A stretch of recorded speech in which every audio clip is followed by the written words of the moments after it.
हजरात, आज की इस खूबसूरत महफिल में जहाँ बहुत से खूबसूरत मेहमान तशरीफ़ फरमा हैं, उनमें ही शामिल आज एक मारूफ पाकिस्तान का जाना पहचाना नाम जो किसी भी तारुफ का मोहताज नहीं।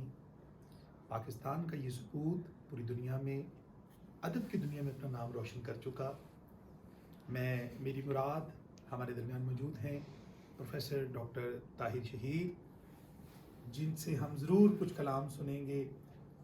नाज़रीन, मैं डायरेक्टली मौजू पे आता हूँ। ये इन्होंने जितनी तमहीद बांधी है, ये मेरे बहुत अच्छे दोस्त हैं।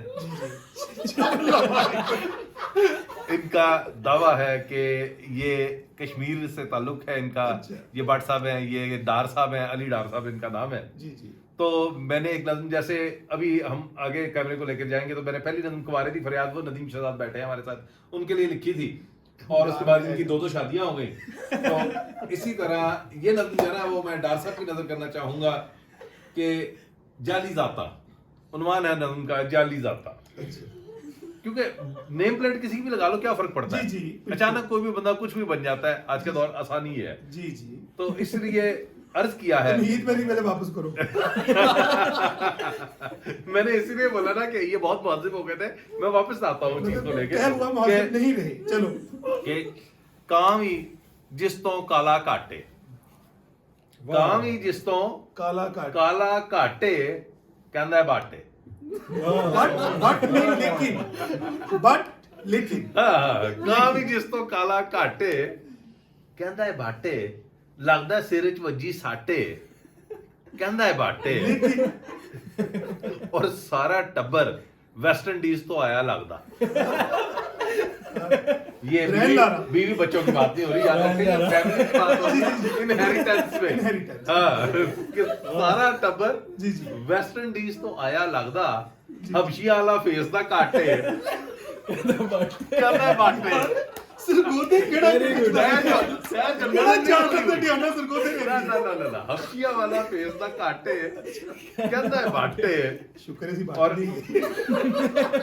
बट ते भरी जवानी च दा गंजा हुंदा, बट ते भरी जवानी च दा गंजा हुंदा, एदे सिर ते 100 लाटे कहंदा है बाटे।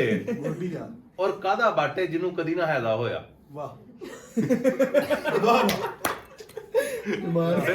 कादा बाटे जिन्नू कदी ना हैदा होया। Who is he A how and वाटे कहंदा है बाटे। लेकिन हाँ, उत्तों कहंदा गोश्त एलर्जी करदा मैनू। ਤੁਹਾਡੀ ਖੈਰ। उत्तों कहंदा ਝੂਠ गोश्त एलर्जी करदा मैनू, ਟਿੰਡਿਆਂ ਨੂੰ ਕਰ ਜਾਂਦਾ ਚਾਟੇ ਕਹਿੰਦਾ ਹੈ ਬਾਟੇ। ਵਾਹ ਵਾਹ, ਟਿੰਡੇ ਗੋਸ਼ਤ ਹੁੰਦੇ। और 36 कमरे मर के ਇਹਦੀ ਖੁੱਲੀ ਡੁੱਲੀ। वाह वाह वाह, 36 कमरे मर क्या के कह दिया। वाह वाह करो यार। ਖੁੱਲੀ ਡੁੱਲੀ। ਉਹ ਬੱਟ ਦਾ ਐਡਾ ਹੁੰਦਾ ਪਾਟੇ ਕਹਿੰਦਾ ਹੈ ਬਾਟੇ। वाह वाह, क्या बात। और बाकी फैमिली ਦਾ ਵੀ ਸੁਣ ਲਓ, 4 ਭਰਾ ਨੇ।